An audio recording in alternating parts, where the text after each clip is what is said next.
I don't remember what happened for 47 minutes, but something does, because during that time, a camera we placed in the forest recorded 6 separate triggers, and in one of those images, there's something standing there, facing us. And I have no memory of it ever being there. I've spent the last year trying to explain that. I can't. My name is Owen Marsh. I'm 38. I work in infrastructure for a regional hospital system in Tyler, Texas, which is about as unglamorous as it sounds. Cabling, server rooms, ticketing systems. It pays fine. I mention it because I think it matters that I'm not someone who lives in the world of the strange. My daily life is about connectivity issues, firmware updates, and replacing failed hard drives in climate-controlled rooms with fluorescent lighting. I am, by disposition and by profession, someone who looks for the simplest explanation. But I've had this other thing for about 6 years now. A side project, I guess you'd call it. Though calling it a project might be generous. A few of us, 4, when the full group is available, go out to locations where there have been reports of unusual activity. Sightings, sounds, electromagnetic anomalies, things people can't explain. We bring equipment, we review, and almost every single time, we find nothing. That's not a complaint. That's the point. We are not trying to prove that something is out there. We're trying to apply a rational, evidence-based process to claims that usually get handled by people with night vision cameras and dramatic background music. We are boring on purpose. The group started with me and a guy named Dale Worthen. Dale is a surveyor, works for a civil engineering firm out of Longview. He's the kind of person who can look at a piece of land and tell you within a few inches where the property line falls, what the elevation grade is, and how the water's going to move when it rains. Meticulous, patient, not someone who jumps to conclusions. He and I met through a mutual friend at a barbecue, maybe 7, 8 years ago, and we got to talking about a story that had been in the local news. Some folks up near Dangerfield claiming they'd seen lights in the tree line for several nights in a row. Dale said he'd driven out there on his own one evening just to see. He didn't see anything, but he said the experience of sitting in his truck in the dark, watching the trees, waiting. It stuck with him, not because anything happened, but because of how it felt to be genuinely uncertain in a place like that. He said he kept thinking about it. I told him I knew exactly what he meant. We did our first trip together a few months after that, an old farmstead north of Marshall, where the owners had reported hearing footsteps on the porch at night and finding scratches on the door that didn't match any local wildlife. We set up a couple of audio recorders and a motion-activated camera, spent 2 nights there, and caught a family of raccoons and what we later identified as a bobcat. The scratches matched the bobcat's claws almost exactly. We wrote it up, showed the owners, and they were relieved. That's probably the best outcome we've ever had. Just a clear, boring answer. Over time, we brought in 2 more people. Lena Soto joined about 4 years ago. She teaches high school biology in Nacogdoches and has a background in ecology. She's invaluable because she knows animal behavior, plant identification, regional wildlife patterns, all the things that most paranormal investigators either ignore or misidentify. Lena is the person who can hear a sound recording and tell you within seconds that it's a barred owl or a fox in distress or a wild hog rooting in underbrush. She's also blunt, which I appreciate. If she thinks we're wasting our time, she says so. The 4th person is Marco Reeves. Marco is younger, 29, I think, or he was when all this happened, and he works in audio engineering at a small studio in Lufkin. He handles our sound equipment, does the post-processing, cleans up recordings. He's the most open-minded of the 4 of us, which sometimes causes friction with Lena. He doesn't believe in ghosts or anything like that, but he has this philosophical streak where he likes to leave room for the unexplained. He'll say things like, "I'm not saying it's something, but I'm not comfortable saying it's nothing." Lena usually responds with something like, "It's nothing, Marco." And then Dale and I sit there and drink our coffee. We have a good dynamic. I want to be clear about that, because what happened later, the way things shifted between us, only makes sense if you understand that. Before we went out to that forest, we were fine. We were normal. We liked each other. We functioned well together. There were no underlying tensions waiting to crack open. I should talk about the location. The Sabine National Forest covers roughly 160,000 acres in East Texas, running along the western edge of the Toledo Bend Reservoir. It's part of the much larger longleaf and loblolly pine ecosystem that stretches across the Gulf states. If you've never been to this part of Texas, you might picture something flat and dry, but it's not. East Texas is green, dense, humid for most of the year. The forest floor is thick with undergrowth in places, Yupon holly, American beautyberry, various ferns, and the canopy, especially in the older growth sections, blocks out a surprising amount of light. During the day, it's beautiful. The light comes through in columns, and everything has that deep, saturated green quality that you get in places with real moisture. At night, it's something else. I've been in dark places before. We all have doing this work. But there's a specific quality to darkness in a forest like that which is hard to communicate if you haven't experienced it. It's not just the absence of light. It's the way the darkness has texture. The canopy closes over you, and if there's no moon, or if the clouds are heavy, you lose all sense of depth. You can't tell if the tree line is 10 feet away or 50. Your headlamp cuts a narrow path and everything outside it just ceases to exist. And the sound, or rather, the relationship between sound and silence, is disorienting. There are long stretches where the only thing you hear is your own breathing, and then a sudden burst of something, an animal moving, a branch falling, something shifting in the canopy, and your brain, deprived of visual information, can't contextualize it. You don't know what it was, how far away it was, or what direction it came from. And then it's quiet again. We'd chosen this area of the forest, a section about 9 miles off the nearest maintained road, accessible only by a decommissioned logging trail, because of a handful of reports that had come to our attention over the preceding 2 years. I want to be careful here because I don't want to overstate what we'd heard. These were not dramatic claims. There were no stories of creatures or apparitions or anything like that. What we had were 3 separate accounts, all from hunters or hikers, describing a similar experience, the feeling of being watched in a specific area, accompanied by a temporary but pronounced silence. What birders and wildlife researchers sometimes call a silence event, where all ambient animal sound stops abruptly and then resumes after a period. It's a recognized phenomenon. It usually indicates the presence of a predator. The forest goes quiet because everything in it is hiding, but sometimes there's no predator. Sometimes everything goes silent and no one can say why. 2 of the 3 accounts also mentioned finding arrangements of sticks or small stones that seemed deliberate, not like natural deadfall or erosion patterns, but placed.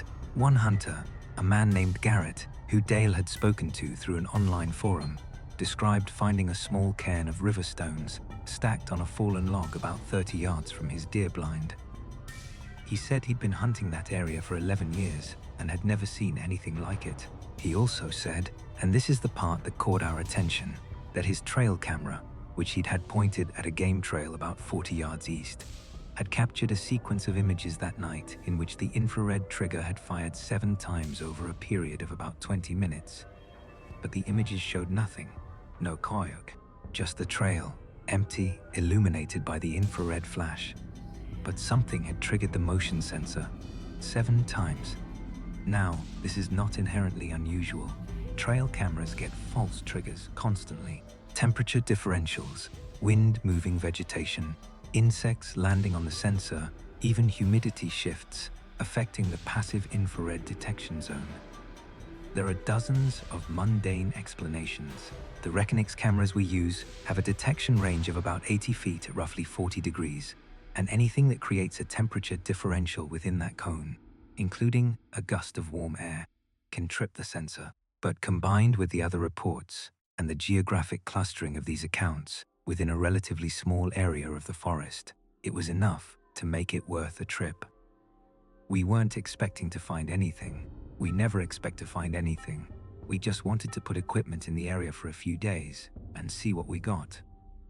We went out in late October. I don't want to give the exact date for reasons I'll get to, but it was a weeknight, midweek.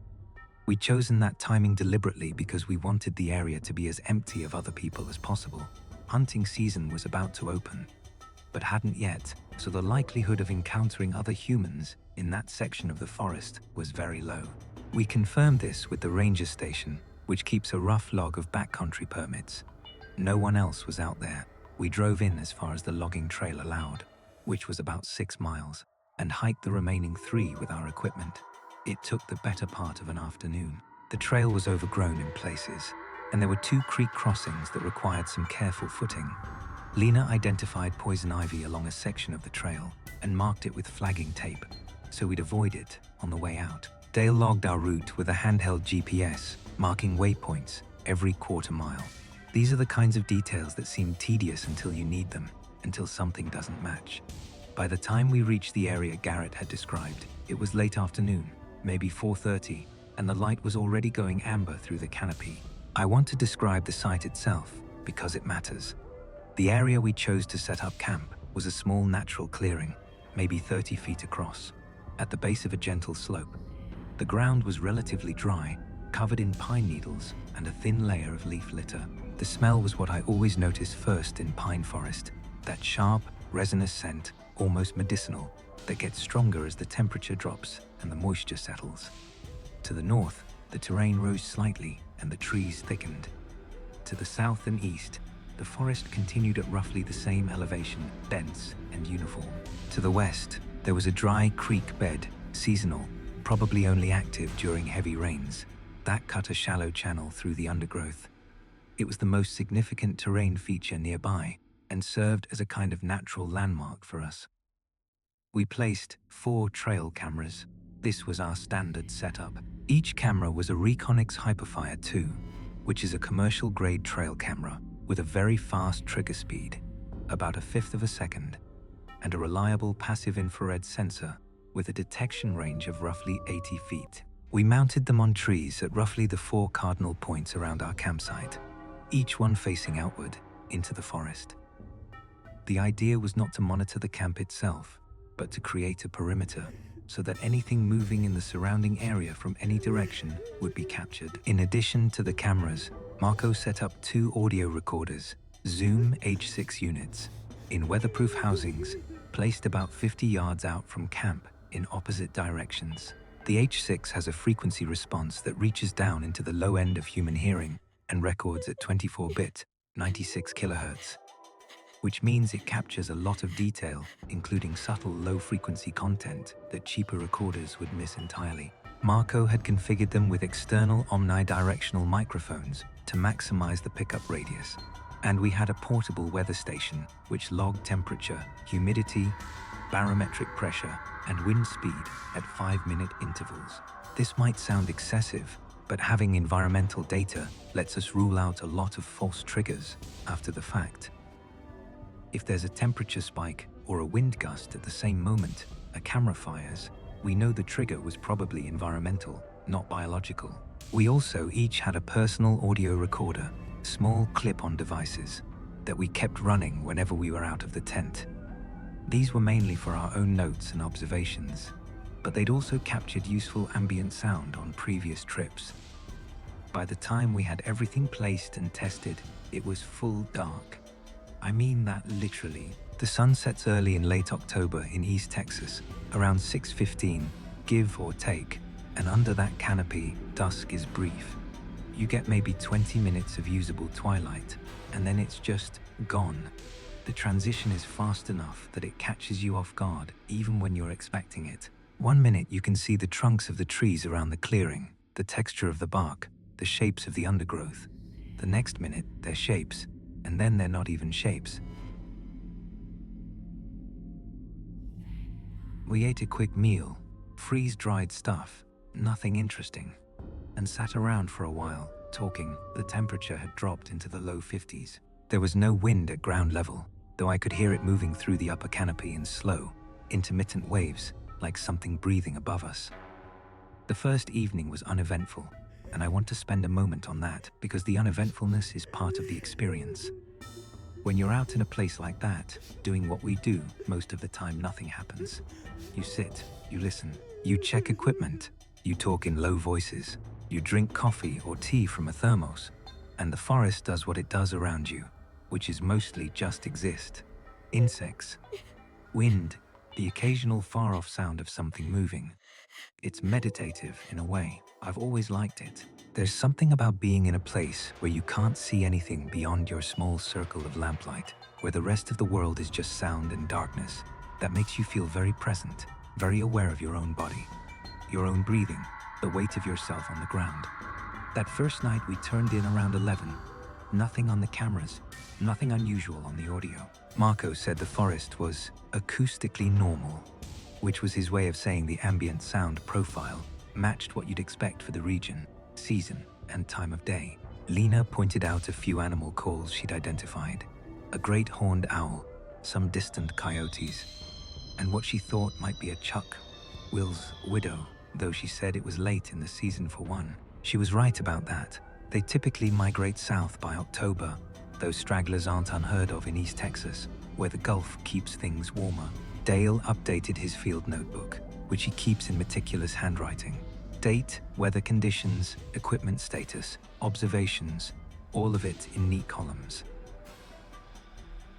I lay in my sleeping bag and listened to the forest settle, and eventually fell asleep.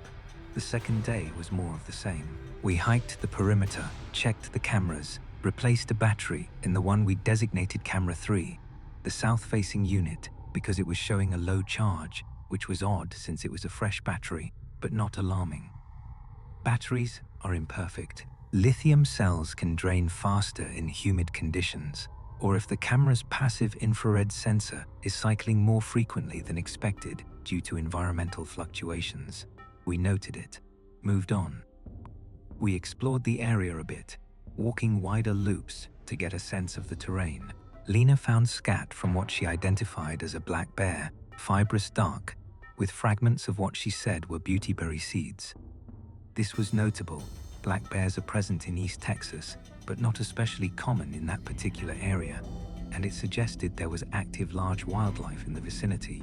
She wasn't concerned. Bears in East Texas are shy and generally avoid humans. Dale found the dry creek bed I mentioned and followed it west for about a quarter mile before it disappeared into a bramble thicket. The creek bed was sandy at the bottom, compacted, the kind of surface that holds tracks well. He didn't report finding any tracks of note. Marco recorded ambient sound from several positions to build a baseline for comparison with the nighttime recordings. He had a particular method for this.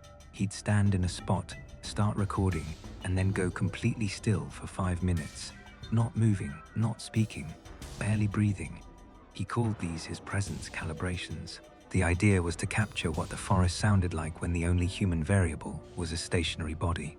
I mention all of this because I want you to have a sense of the rhythm. This is what it's like. It's slow and careful and methodical, and most of it is deeply ordinary. We are not people who go into the woods expecting to encounter the unknown. We go in expecting to sit in the dark and come home with hard drives full of nothing. The ordinary rhythm matters because when it breaks, you feel it. I felt it on the second evening. I want to be precise about this because it's not a dramatic feeling. It wasn't fear. It wasn't a premonition. It was more like, and I've struggled with how to describe this, a shift in the quality of attention, like when you're sitting in a quiet room reading and you gradually become aware that someone has entered the room behind you. You didn't hear them, you didn't see them, but something in the way the space feels has changed. Some signal that you can't name but your body recognizes. It was around 7:30 in the evening, second night. We were sitting in camp. Dale and Marco were going over some of the audio from the previous night on a laptop, using headphones, passing them back and forth. Lena was a few feet away, doing something in her pack. I was sitting on a folding stool near the edge of the clearing, facing roughly east. I had my headlamp on but dimmed, so it threw a dull orange glow maybe 10 feet in front of me. I was just sitting, not doing anything in particular, and I became aware of a feeling that I can only describe as attentional, like the forest was paying attention. That's not a rational thought, I know. A forest doesn't pay attention. But the feeling was distinct. It was as if the quality of the darkness in front of me had changed, not visually. I couldn't see anything different, but proprioceptively, somehow, Like the space between me and the trees had become occupied by something I couldn't detect with my senses, but could feel with whatever part of the brain handles threat assessment at a preconscious level. There's actually research on this. Vic Tandy, a British engineer, published a paper in the late 90s linking infrasound, sound below roughly 20 Hz, below the threshold of conscious hearing, to feelings of unease, dread, and the sensation of a presence. Frequencies around 18 or 19 Hz can resonate with the human body, including the eyes, causing peripheral visual disturbance and a profound sense that something is wrong. Tandy traced supposed hauntings to mechanical sources of infrasound, fans, industrial equipment, even certain wind patterns through structures. It's real, it's documented, and I thought about it that evening, sitting on the stool, staring into the dark. I thought, maybe the wind through the canopy is producing infrasound. Maybe the topography, the slope to the north, the creek bed to the west, is channeling air in a way that generates low-frequency resonance. Maybe that's what I'm feeling. It was a good, clean, rational explanation. I held on to it, but I didn't quite believe it. I sat with the feeling for a while, maybe 5 minutes. Then I turned around and asked if anyone else felt anything odd. Lena looked up and said, "Like what?" I said I wasn't sure. Dale and Marco didn't hear me. They had the headphones on. I turned back around. The feeling was gone. Or maybe it wasn't gone. Maybe I just disrupted it by speaking. I don't know. I didn't write it down at the time, and I wish I had, because later when everything else happened, I kept coming back to that moment and wondering if it was the beginning. The rest of that evening was quiet, unremarkable. We went to bed around 10:30. I fell asleep quickly, which I remember because on trips like these, I usually take a while to settle.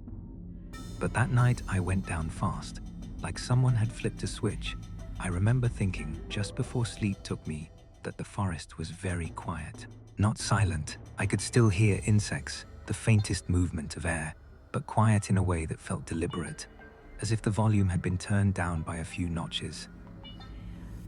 A careful, measured reduction, and then I was asleep. The third day was our last full day, and the plan was to leave the cameras running for one final night and then pack out the following morning.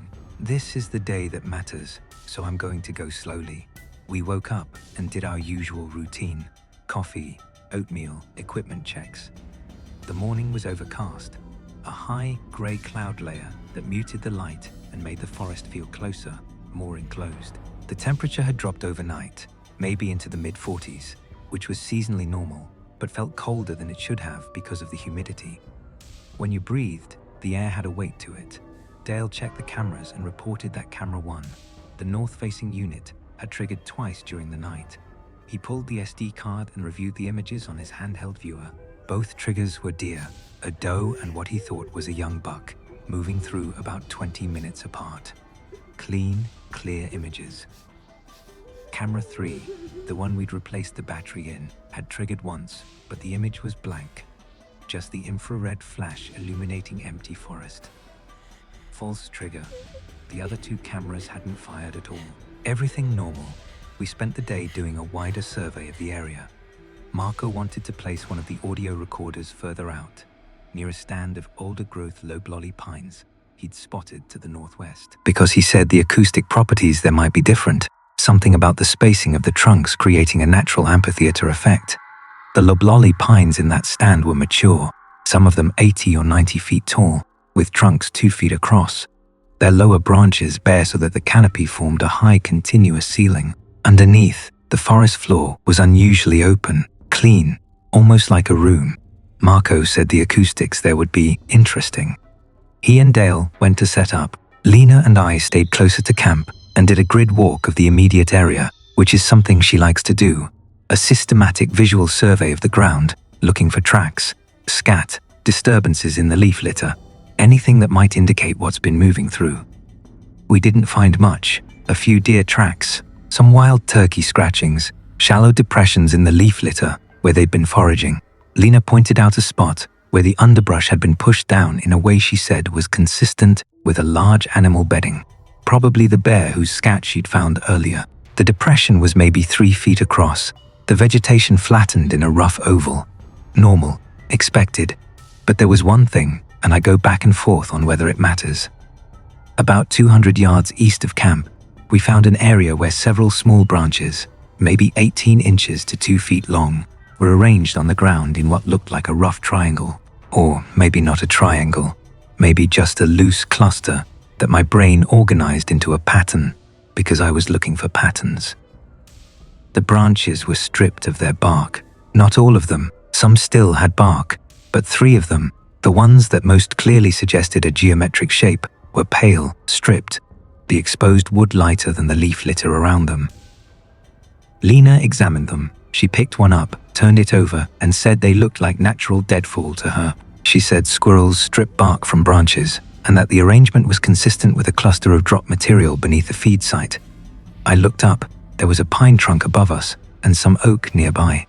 It was plausible. I asked if she was sure.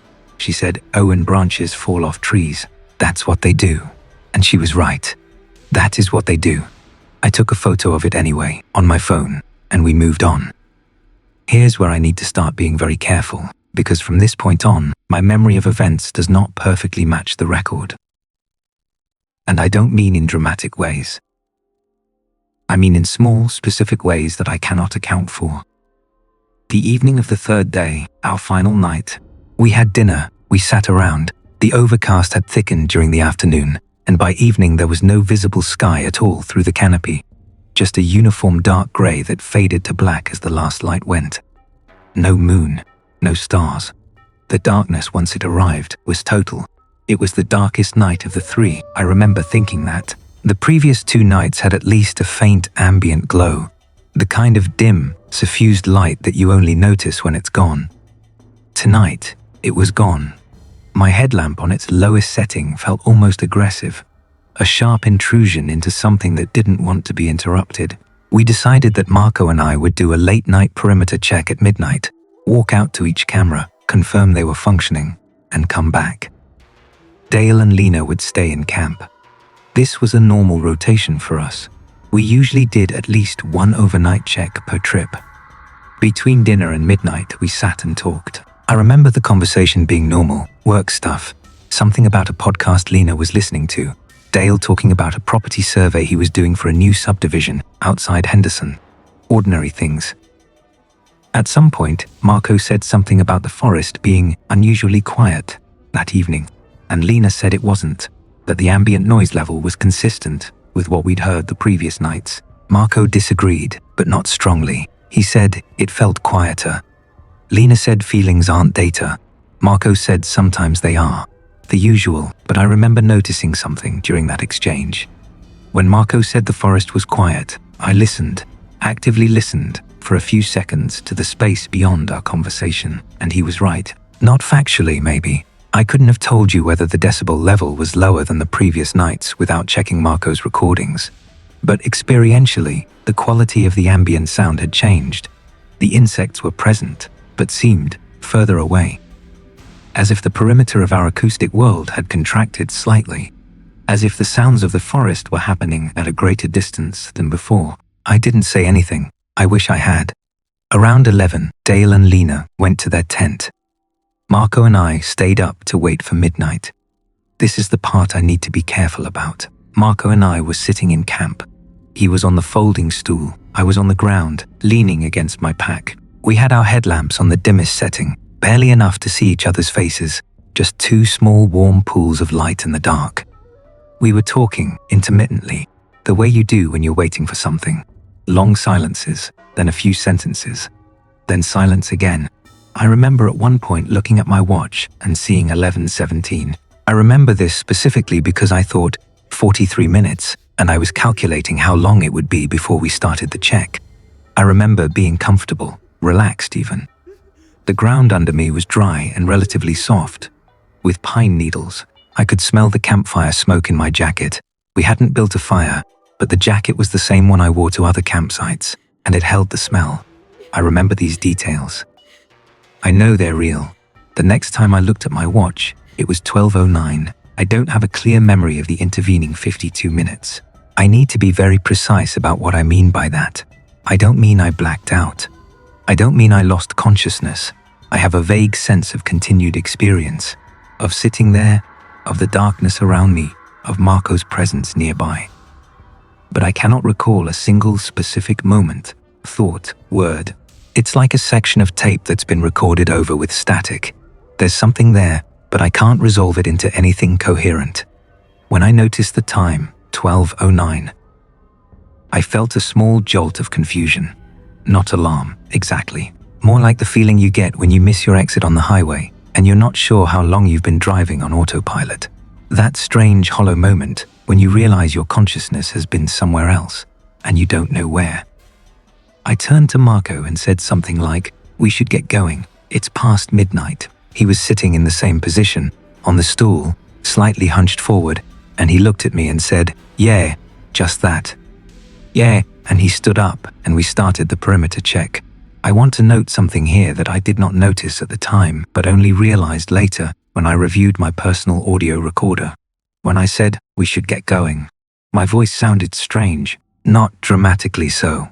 It sounded slightly hoarse, slightly strained, as if I had been talking recently, or, I don't know, breathing differently. It also sounded, and this is subjective, like I was slightly disoriented. Like someone who's just woken up, but doesn't realize they've been asleep. I've listened to that recording probably 50 times, and each time I hear it, I'm less sure what I'm hearing. But there's something in my voice that doesn't sound quite right, and I cannot explain it. Marco sounded normal, I think, though now I'm not sure if I'm remembering how he actually sounded or how I've convinced myself he sounded after the fact. We did the perimeter check. Camera 1, north functioning, no triggers since the deer from the previous night. Camera 2, east, functioning, no triggers. Camera 4, west functioning, no triggers, functioning, no triggers. Camera 3, south. And this is where it starts. Camera 3, the one that had been having battery issues, had triggered 6 times. The timestamps on the triggers were as follows. I'm reading from Dale's field notebook, which he copied from the camera's log the next morning. 23:41, 23:47, 23:58, 0:02, 0:03, 0:14. 6 triggers over a span of about 33 minutes, beginning at 11:41 p.m. and ending at 12:14 a.m. The last trigger, 0:14, was recorded approximately 5 minutes after Marco and I had begun our perimeter check. The first 5 triggers occurred during the window of time that I cannot clearly recall. I want to sit with that for a moment, because I didn't process it fully until much later. The camera was being triggered by something while Marco and I were sitting in camp, about 40 yards away, during a stretch of time I essentially cannot remember, but we didn't know any of that yet. Not that night. When we reached camera 3, all we knew was that it had fired multiple times. Marco noted it on his recorder. Camera 3, 6 triggers. We'll review. We confirmed it was still functional, checked the angle hadn't shifted, and moved on to complete the loop. I remember, as we walked back north, from camera 3 toward camera 4 to the west, that the forest was very quiet. Quieter than I would have expected. Even our footsteps, which should have been crunching through leaf litter, snapping small sticks, the normal noise of 2 men walking through woods at night, even they seemed dampened, muted, as if the air itself had thickened and was absorbing the sound before it could travel. I remember thinking, it sounds like it sounds inside when it's snowing, that same padded, enclosed quality, but it wasn't snowing, it was 50 degrees and overcast. I didn't mention it to Marco, I don't know why. The rest of the night was quiet. We got back to camp around 12:40 and I went to bed shortly after. Marco stayed up a little longer. I could hear him moving around softly, the faint click of equipment cases being closed, but I fell asleep before he turned in. The next morning, we packed out. The plan was to break down camp, pull all the cameras and recorders, hike back to the vehicles, and review everything at Dale's house over the following few days, which was our usual post-trip process. The morning was unremarkable, overcast again, cool, a slight mist hanging in the understory that made everything look soft and muted. The trees faded into each other at a distance, pine trunks disappearing into a pale grey wash that erased the deeper forest. We were efficient. We had the camp broken down and the equipment packed by 9, and we started the hike out. On the trail, I noticed something that I almost didn't register at the time. Lena was walking ahead of me, and at one point she stopped and looked off to the left, into the trees. For several seconds, her body went very still. Not the stillness of someone pausing to rest, but the stillness of someone listening, of someone who has heard or sensed something and is trying to locate it. Then she resumed walking without saying anything. I almost asked her what she'd seen, but something stopped me. I don't know what. Maybe nothing. Maybe I just didn't feel like talking, but I remember the moment. Her stopping, looking, and then continuing, and I remember thinking, that was odd. Lena is not someone who pauses without reason. She's observational, yes, but she's also purposeful. She looks at things because she's identifying them. It looked more like she was listening. The hike out took longer than expected. I attributed this to fatigue. We'd been out for 3 nights and had been carrying heavy packs. But Dale said later that the trail seemed different coming back. Not dramatically different, just slightly harder to follow. As if the markers we'd noted on the way in, a particular fallen log, a distinctively shaped stump, the creek crossings, were either not where he remembered them or had been subtly altered. He mentioned this casually, and I agreed without thinking much about it. Trail memory is unreliable. When you hike a path in one direction, it looks different going back. This is well documented, and I'm not suggesting anything was literally rearranged. But I note it because Dale is a surveyor. Spatial memory is his professional skill. He has spent decades building an intuitive understanding of terrain, distance, and spatial relationships. It is literally what he does for a living, and he said the trail felt wrong. We reached the vehicles by early afternoon and drove back to Tyler, where Dale and I both live. Marco headed to Lufkin. Lena went to Nacogdoches. We agreed to meet at Dale's house that Saturday, 4 days later, to go through the data. I went to work. I dealt with a server migration issue at the hospital that took up most of my attention. I didn't think much about the trip, which is usual for me. I tend to compartmentalize. The trips are their own thing, and my regular life is its own thing, and they don't overlap much. But I did notice, on maybe the 2nd or 3rd day back, that I was sleeping unusually heavily. Not more than usual, but deeper. I'd lie down, and it was like falling into a well, just immediate, total unconsciousness, and then the alarm and very little sense of time having passed. No dreams, or no dreams I could recall, just a black gap between closing my eyes and opening them. I attributed it to physical exhaustion from the hike. There was also something else, though I hesitate to mention it because it's so subjective, it barely qualifies as data. On the 3rd night after we got back, I woke up at what my bedside clock said was 3:12 a.m. I don't know what woke me. There was no sound, no light, nothing unusual in my apartment. But I was suddenly completely awake, not the groggy half-waking of a disturbed sleep cycle, but alert, present, as if I'd been summoned to consciousness. And I had the feeling, just for a moment, just for the 2 or 3 seconds before my rational mind caught up, that I was still in the forest, that the darkness of my bedroom was the darkness of the clearing, and that the silence around me was the silence of the canopy. The feeling passed. I went back to sleep. I didn't think about it again until much later. Saturday came. Dale's house. His dining room table, which is where we always do our reviews, big enough to spread out a laptop, a couple of SD card readers, printed satellite maps of the area, and Dale's notebook. Coffee. The comfortable, familiar ritual of data review. We started with the audio. Marco had processed the recordings during the week, running them through his software to clean up background noise and isolate any anomalous sounds. He'd found nothing significant. Ambient forest sounds throughout. Insects, owls, wind, the occasional movement of larger animals. At one point, around 2 a.m. on the 2nd night, there was a sound he couldn't immediately identify, a low, sustained tone, almost like a distant hum.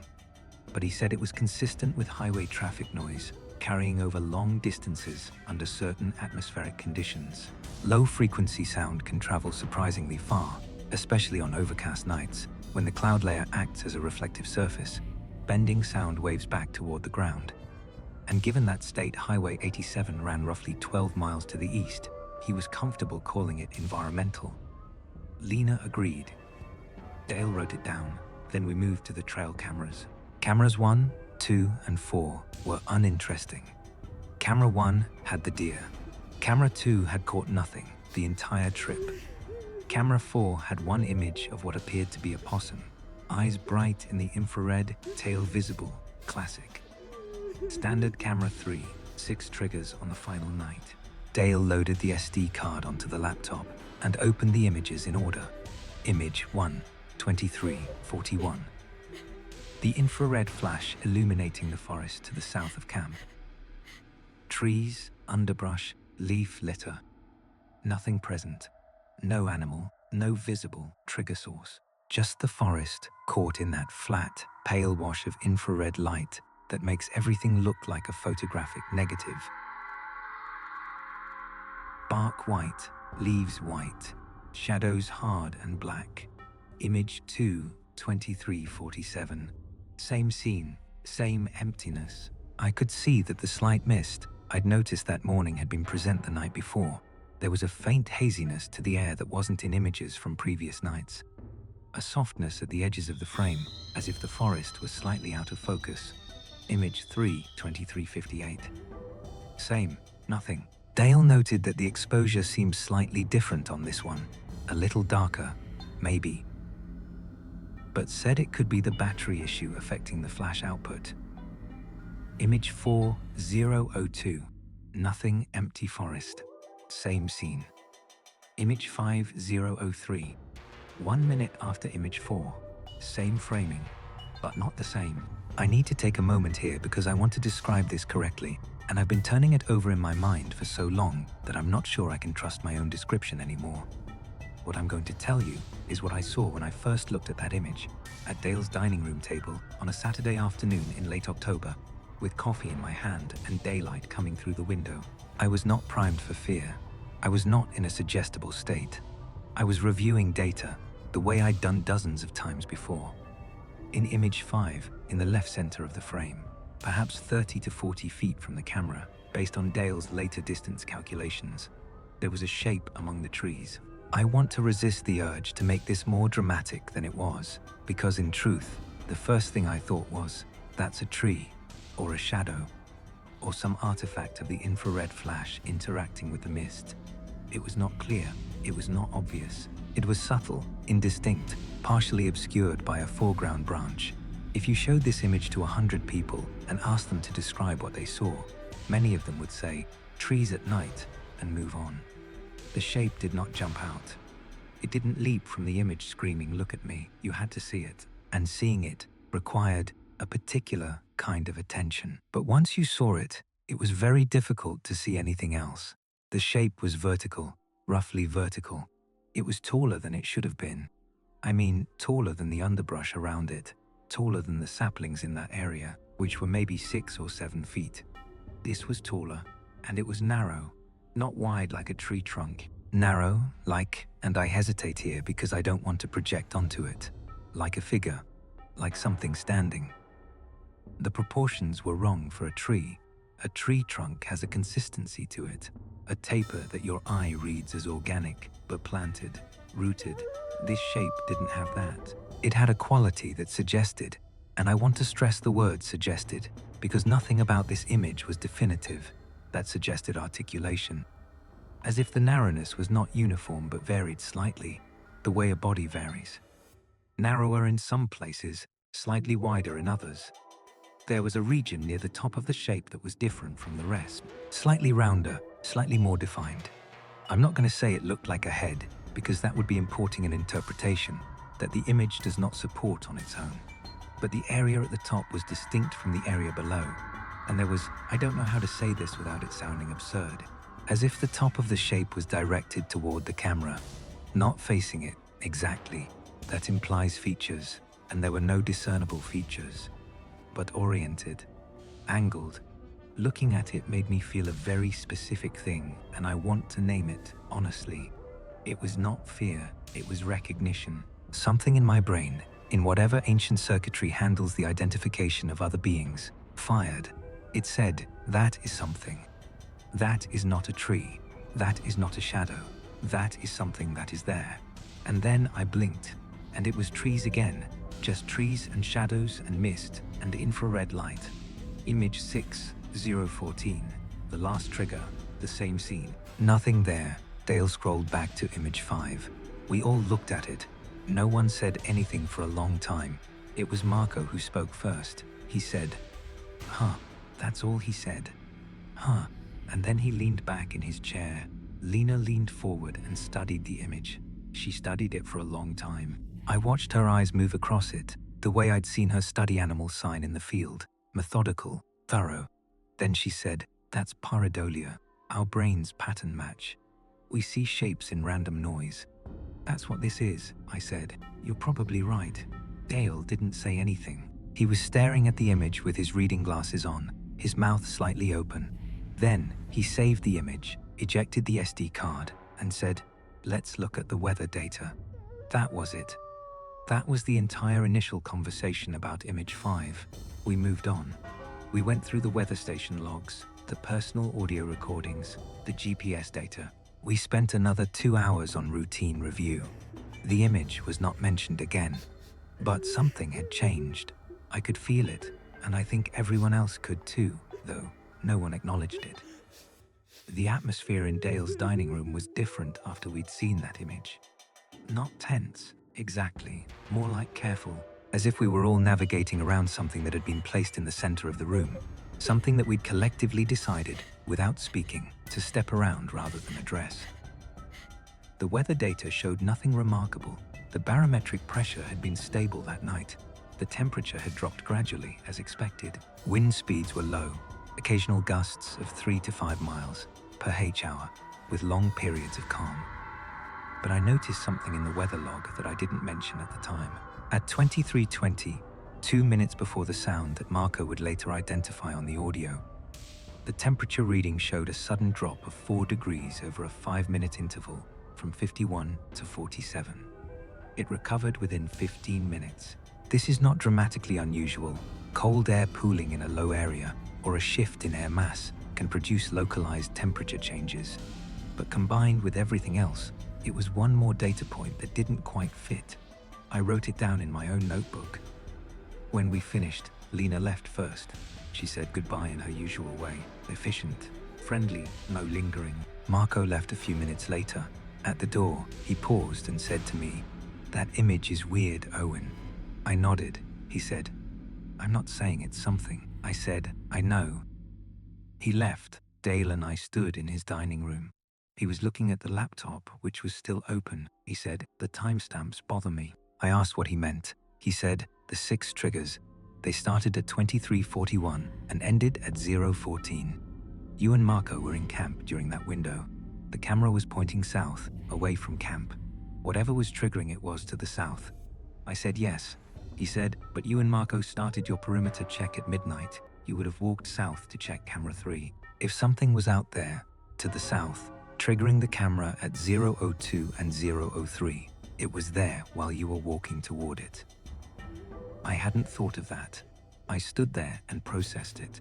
He said, "The last trigger was 0:14. When did you reach camera 3? I tried to remember. We'd left camp around midnight, started with camera 1 to the north, then camera 2 to the east, then camera 3 to the south. Each check took maybe 3 to 4 minutes, plus walking time between them.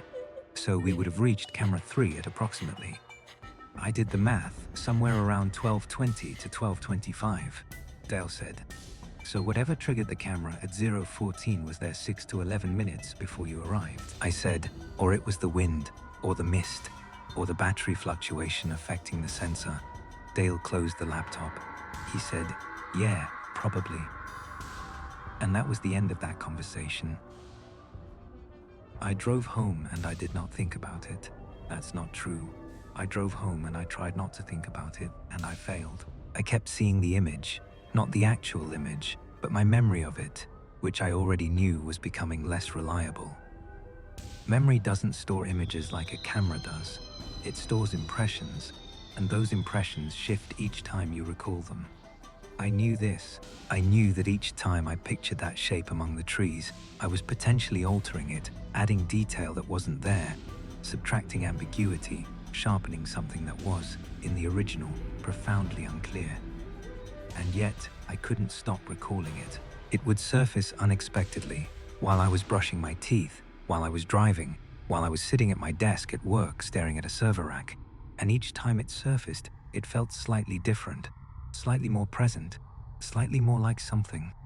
4 days after the review at Dale's house, I emailed the group and asked if we could look at image 5 again with some additional analysis. I suggested we overlay it with the other images from camera 3 to see if the shape appeared in any of them, because if it was a tree or a permanent feature of the landscape, it should appear in every image, and if it didn't, that would be informative. Dale responded quickly and said he'd already done this.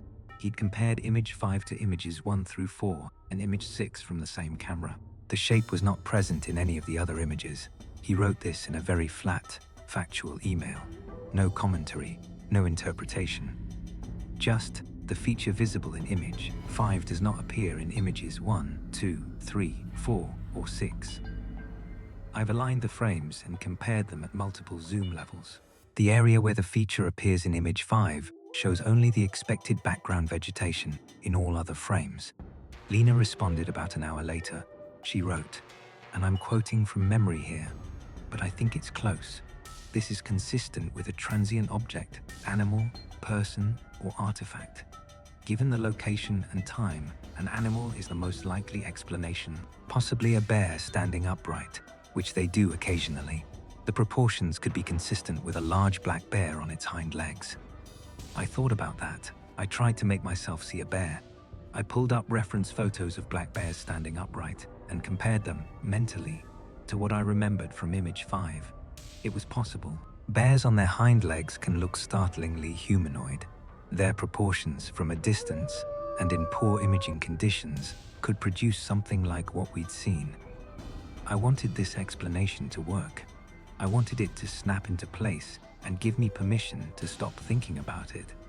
It didn't. Something about the proportions was wrong. A bear standing on its hind legs has a distinctive silhouette, the broad shoulders, the foreshortened neck, the bulk of the torso. What was in image 5 was not bulky, it was narrow, elongated. The proportions weren't wrong in a random way. They were wrong in a specific way that I couldn't quite articulate, but that nagged at me like a word on the tip of my tongue. Marco responded last. His email was short. I'd like to see the original SD card data, not the exported images. Can I get the card? Dale gave him the card. Marco took it home and did his own analysis.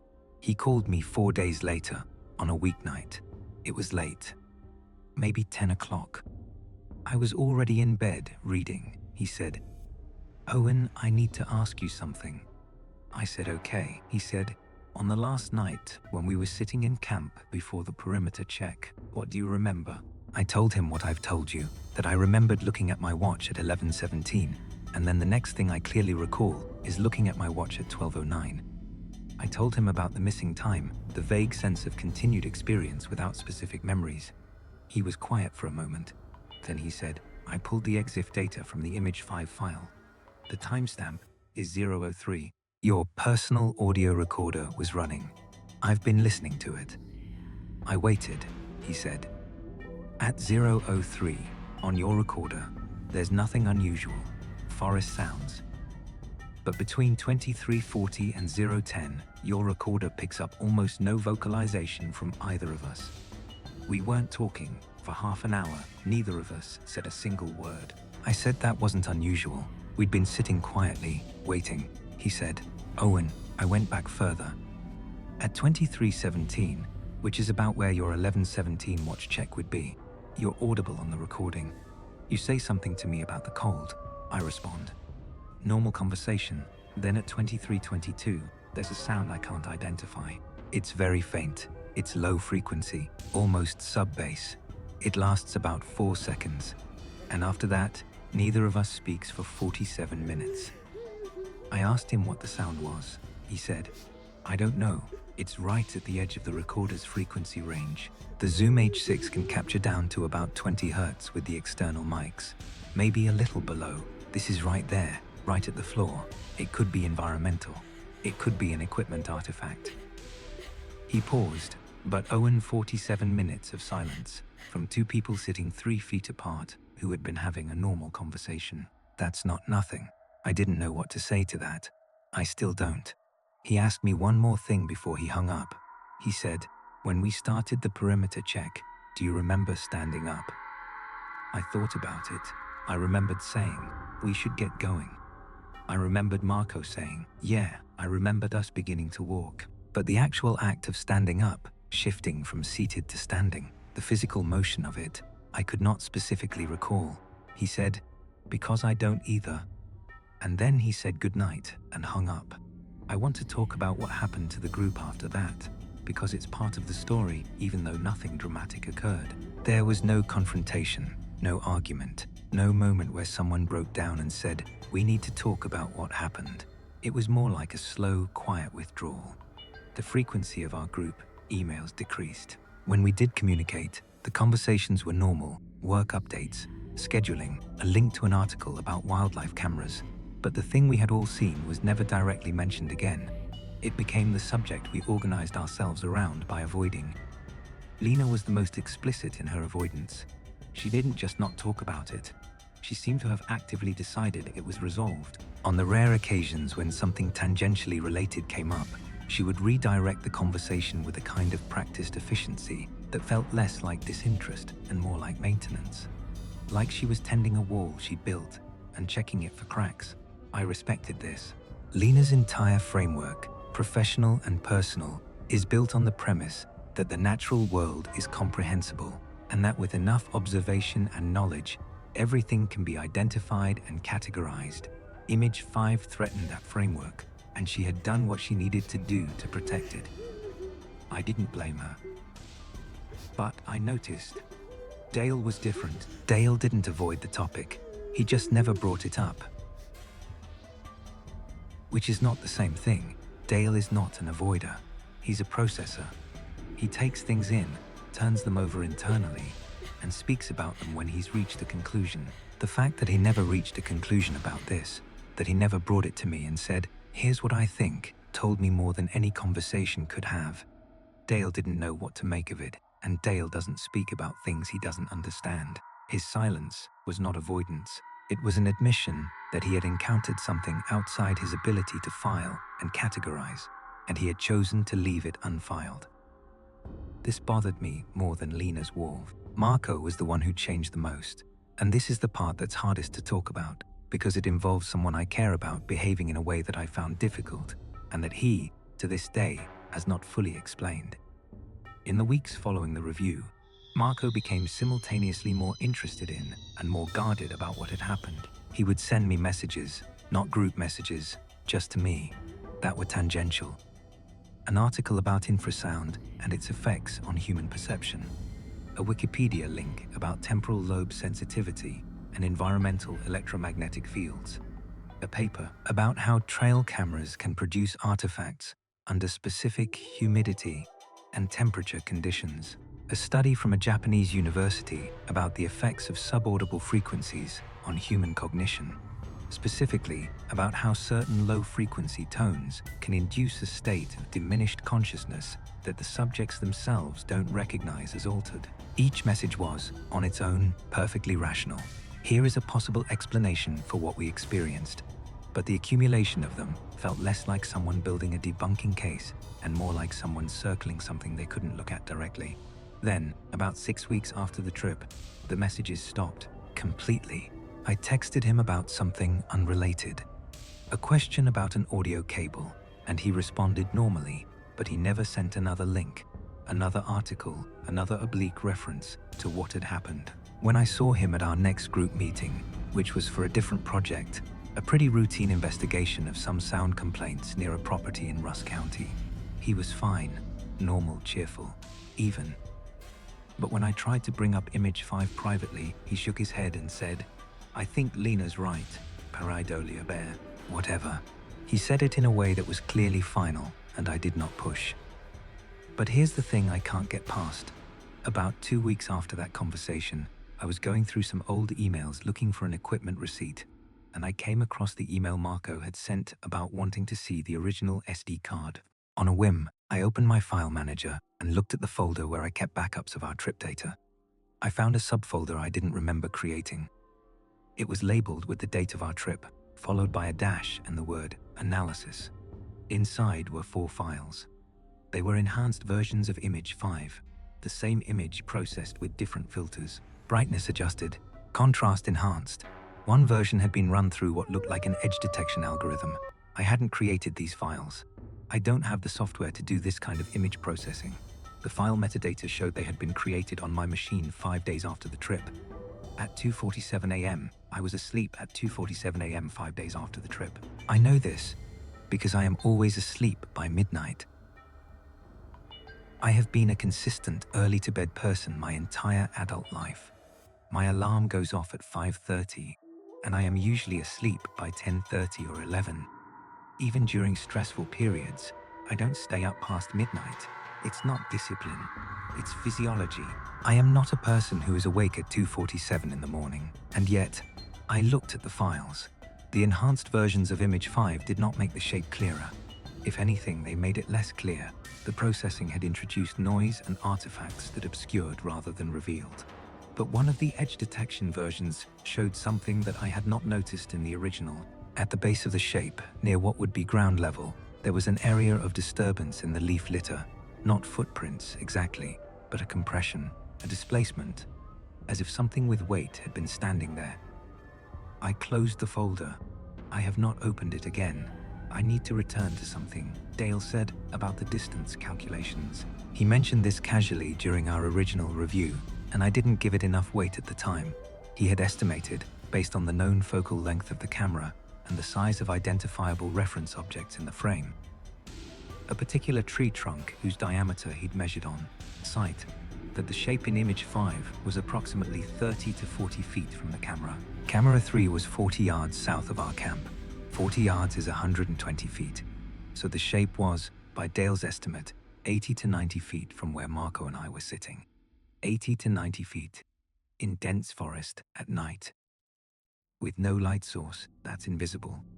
You would never see something at that distance in those conditions. It could be there, standing there, present, occupying space, and you would have no idea. But here's what I keep getting stuck on. The camera was pointing south, and the shape was 30 to 40 feet south of the camera. That means the shape was between the camera and whatever lay deeper in the forest to the south. It was facing north, toward the camera, toward camp. But that's only true if the shape was facing the camera, and I don't know that it was.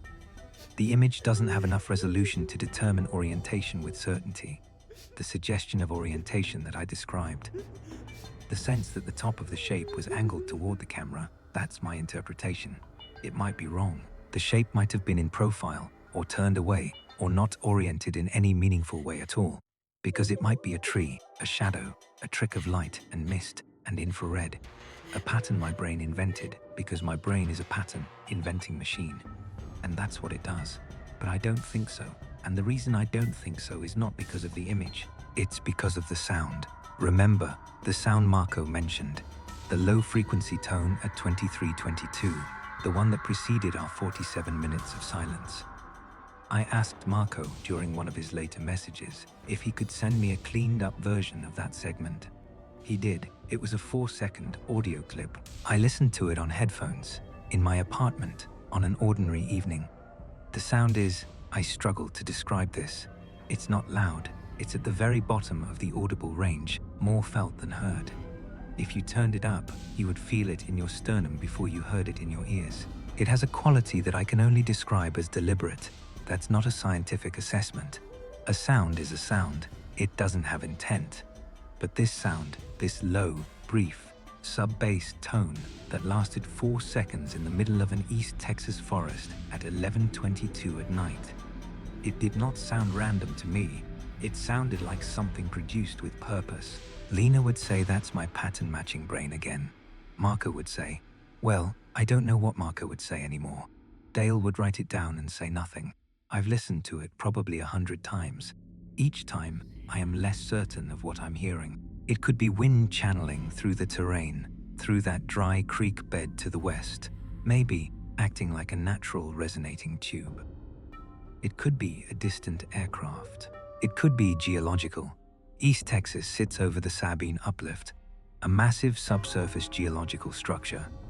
And while it's not seismically active in any significant way, there are documented instances of low-frequency sound associated with subsurface stress adjustments in similar formations. It could be an equipment artifact, the zoom's internal electronics producing a momentary noise at the boundary of its frequency response. Every time I identify a plausible explanation, I feel a moment of relief, followed by a much longer moment of doubt, because none of the explanations account for what happened to Marco and me afterward: the silence, the lost time, the inability to recall standing up, the hoarseness in my voice on the recording. I went back to the site once, alone. This was about 3 months after the trip. I didn't tell anyone. I drove out on a Saturday morning, parked where we'd parked before. It took me longer by myself. The trail was harder to find than I remembered, but again, that's normal. Trails look different in different seasons, different light. It was January now, cooler. The underbrush had thinned with the season, and the forest was more open, more visible. The loblolly pines were still green, they're evergreen, but the deciduous understory had dropped its leaves, and I could see further into the trees than I'd been able to in October. I found the clearing. It was smaller than I remembered. The trees seemed closer. The space felt tighter. I stood in the center of it and tried to match what I was seeing to the mental map I'd built during our trip. The slope to the north was right. The creek bed to the west was right. But the proportions felt off, as if the clearing had contracted slightly in the 3 months since we'd been there. I know this is subjective. Spaces feel different when you're alone. There's no group to anchor your perception, no conversation to distract you from the geometry of your surroundings. I walked to where camera 3 had been mounted and stood there, facing south, looking into the forest at roughly the angle the camera had been pointed. It was midday, bright, clear sky, birds singing.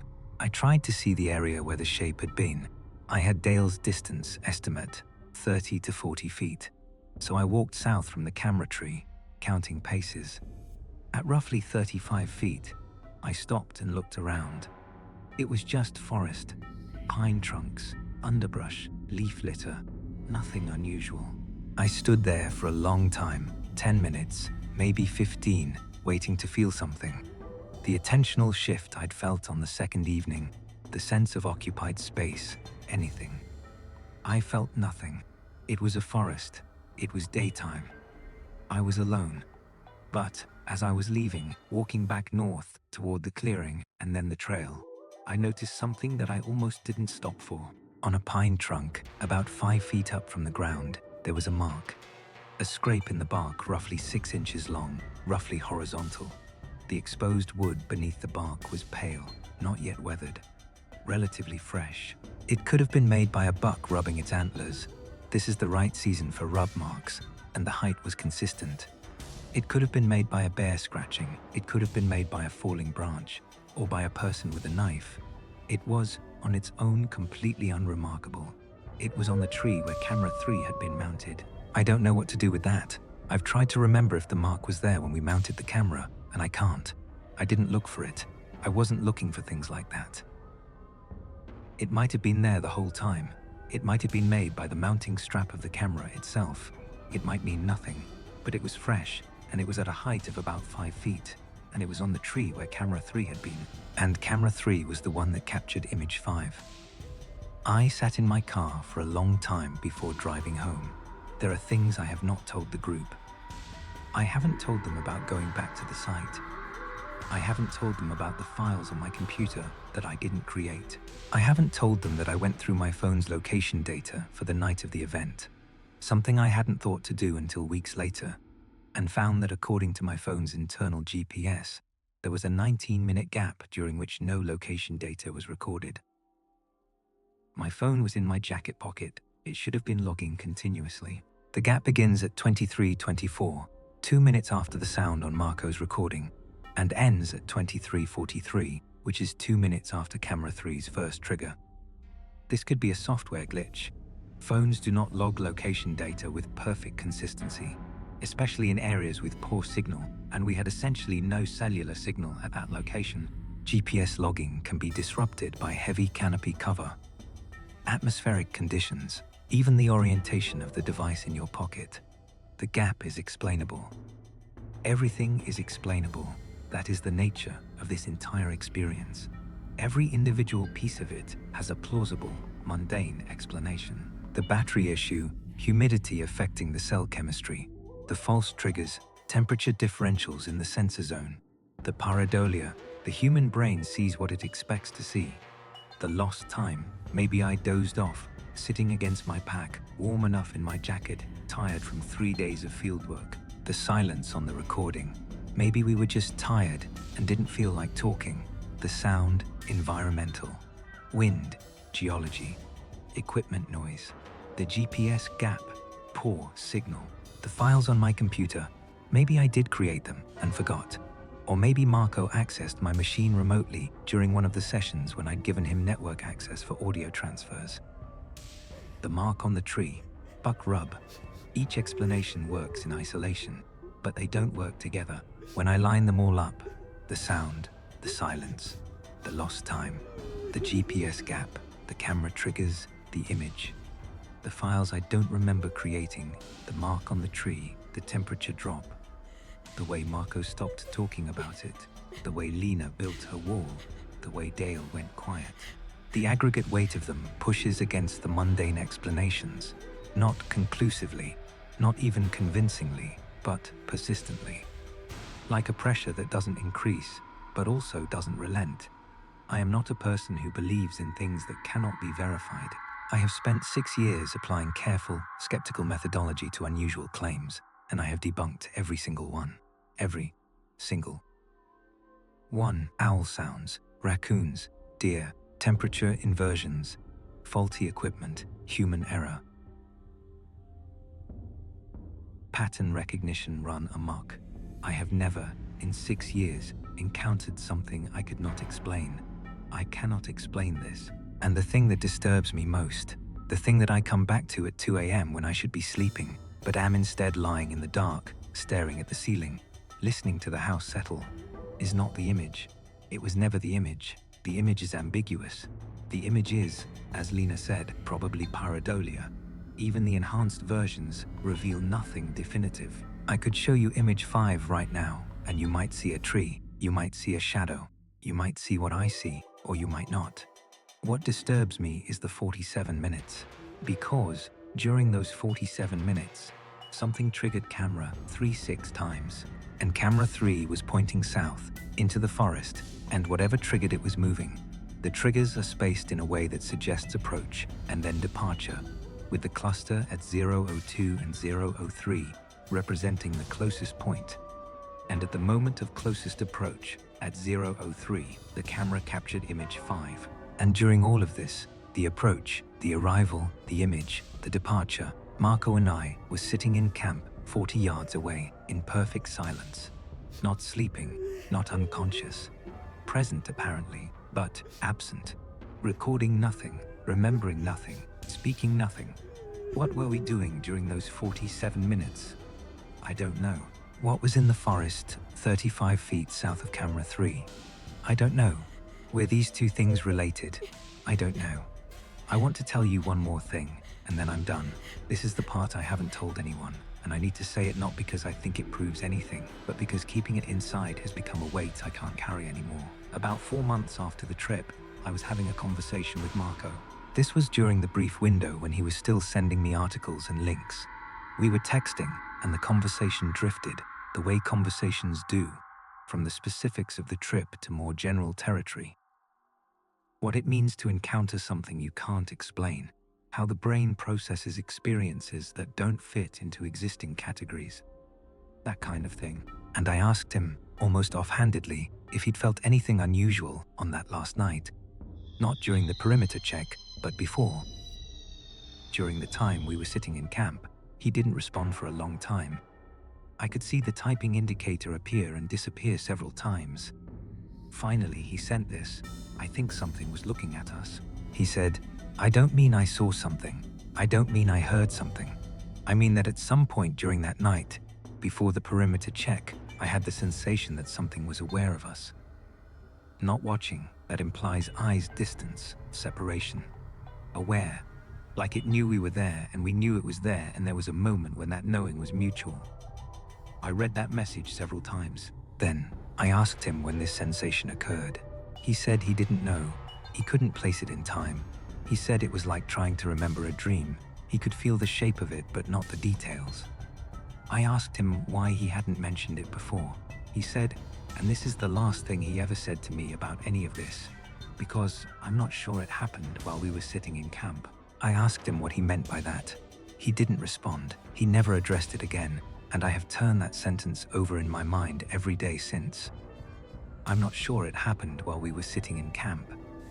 What does that mean? Does it mean he's not sure of the timing? Does it mean the sensation persisted beyond the camp into the perimeter check? Does it mean he experienced it somewhere else entirely? And if so, where? We were only ever in two places, camp and the perimeter. There was nowhere else. Unless, during those 47 minutes, something happened that neither of us can remember in a place neither of us can recall being. I don't know. I keep saying that, and I know it's not satisfying. It's not satisfying to me either. I have spent almost a year trying to construct a coherent narrative out of what happened, and the best I can do is this: a collection of individually explainable anomalies that, together, form a shape, like the shape in image. 5 indistinct, ambiguous, not quite resolving into anything identifiable, but present. Undeniably, stubbornly present. I have one more thing. 2 weeks ago, I was going through my personal audio recorder from the trip for what must be the 30th or 40th time. I was listening to the section from the third night, the 47 minutes of near silence, and I had my headphones on, the good ones, the ones Marco recommended for detail work, closed back, with a flat frequency response down to about 20 Hz. And I was listening not for sounds, but for the absence of sounds, trying to characterize the silence itself. Was it truly silent, or was there ambient noise we were part of? At the 23:38 mark, 3 minutes before camera 3's first trigger, there is something on the recording that I had not noticed before. It is quiet. It is very quiet. It is, in fact, so quiet that I am not entirely confident. It's real and not an artifact of the compression or the recorder's noise floor, but it's there. It is the sound of breathing, not mine. My breathing is audible throughout the recording as a faint, regular rhythm, and I've learned to identify it by its pattern. I breathe slightly faster than average, a habit I've had since childhood. This breathing is different. It is slower, deeper, and it is not coming from the direction of Marco. The stereo field of the recorder places Marco slightly to my left, and this sound is central, or possibly slightly to the right. Slightly to the right is south, toward camera 3, toward the trees.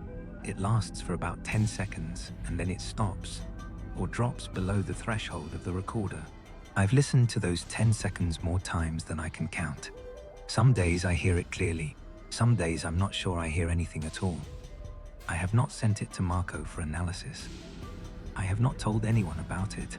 I am telling you now, and I am doing so with the full acknowledgement that I may be hearing something that is not there, that my brain, desperate after months of uncertainty, may have finally crossed the line from pattern recognition into fabrication, that I may be constructing the evidence I need to make this experience mean something, because the alternative, that it means nothing, that it was all coincidence and pareidolia and tired minds in a dark forest, is somehow worse than the idea that something was out there. But I listen to those 10 seconds, and I hear breathing that is not mine, and I feel the same thing I felt on the second evening when I sat on the folding stool and faced the dark trees. That attentional shift, that sense of occupied space, that ancient, wordless recognition. Something was there. I don't know what it was. I don't know what it wanted. I don't know if wanted is even a word that applies. I don't know if it's still there, in that forest, in that clearing, standing in the dark among the loblolly pines, patient and unhurried and aware. But I think about something Marco said. He said the knowing was mutual. He said it knew we were there, and we knew it was there. And the more I sit with that, the more I think he was right, and the more I think that's the part that really frightens me. Not that something was in the forest. Not that it was captured on a camera. Not even that it may have been 80 feet from us on a night we can't remember. What frightens me is the possibility that the awareness was not one-directional, that we didn't just stumble onto something that happened to be there, that it wasn't a coincidence of position and timing, a camera flash catching an anomaly in the dark. What frightens me is the possibility that it came to the camera because it knew we would look, that the image was not accidental, that it was not captured, that it was left. I don't know. I keep saying that, and I'll say it one final time. I don't know what happened in that forest. I don't know what's on that recording. I don't know what image 5 shows. But I know that something on that night, in that place, was aware of us. And I think, and this is the thing that keeps me up, the thing that I cannot reason my way past, the thing that sits at the center of all of it, like a shape among trees that you can't quite resolve. I think it still is. The story is built on a series of nested mysteries that compound rather than resolve. Each revelation, the missing time, the timestamps, image 5, the audio anomaly, the files, Marco's final message. The breathing adds a new layer of uncertainty without resolving the previous one. The listener is always waiting for an answer that never arrives, which is the fundamental retention mechanism. The narrator's calm, reflective tone prevents the escalation from feeling artificial. He is processing alongside the listener, not performing fear. The story never tells you what was in the forest. It never will. That is the horror.